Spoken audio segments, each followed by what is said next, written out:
I'm Champ Chong, it's Friday, and before we get into the latest in gaming news, let's get to the clip of the week.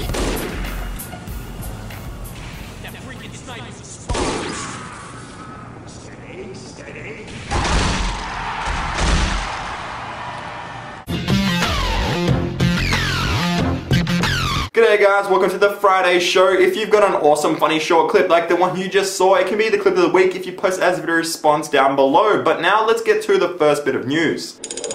So the first bit of news today is that if you get a hot girl and a PS3, what do you get? You get something awesome. Yeah.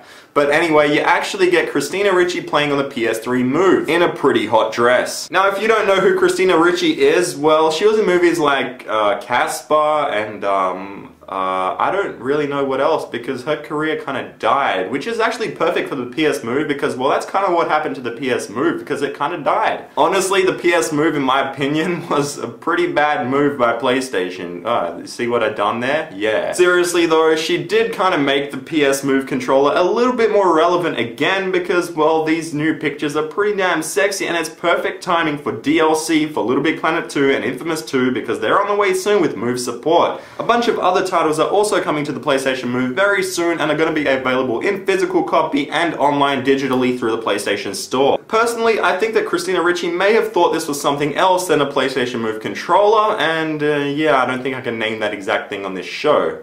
Yeah, but anyway, she still had some fun by the looks of it. It kinda sucks though that Christina Ricci isn't as hot as Jo Garcia, who's that girl that plays on the Wii, which is, oh my god, so good of a time to watch her do that stuff. But anyway, Christina Ricci's not as hot as her. And if you actually took your eyes off the dress that she was wearing, you may have noticed her face, which kinda sends us to the sad news. Sad news!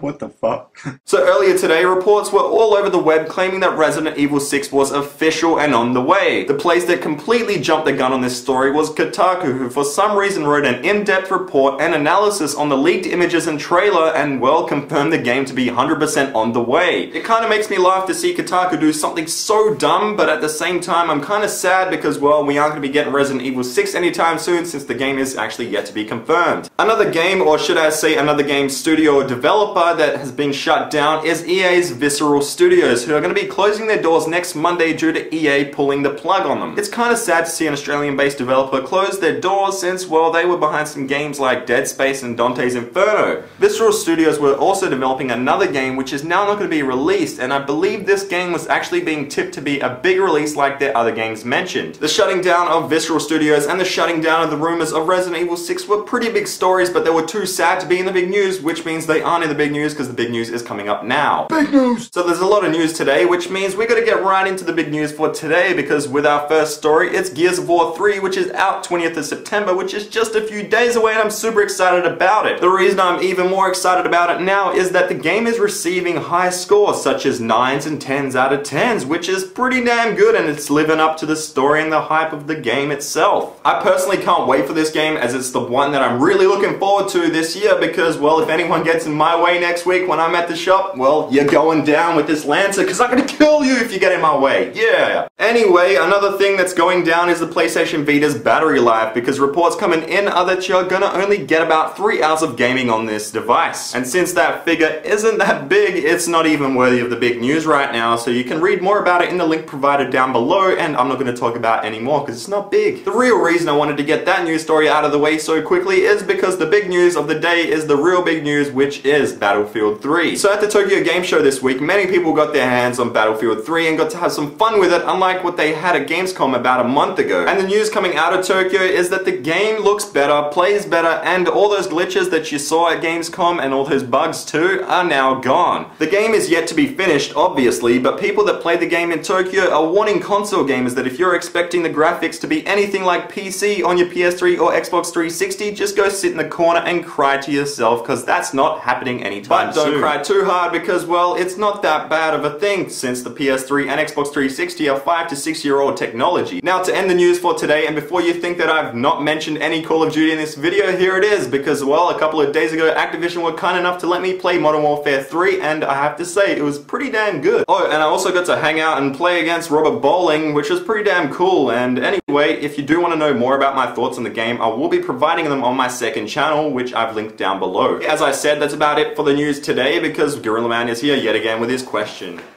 Thanks, Gorilla Man. Okay, guys, Gorilla Man wants to know which two portable gaming consoles would you combine and how? So get really creative with your answer, put it down in the comment section below, and it could be on Tuesday's show. But if you enjoyed today's show, make sure to like the video by hitting that thumbs up button, because I'm Cham Chong, my accent's Australian, and here are the answers to Gorilla Man's previous question.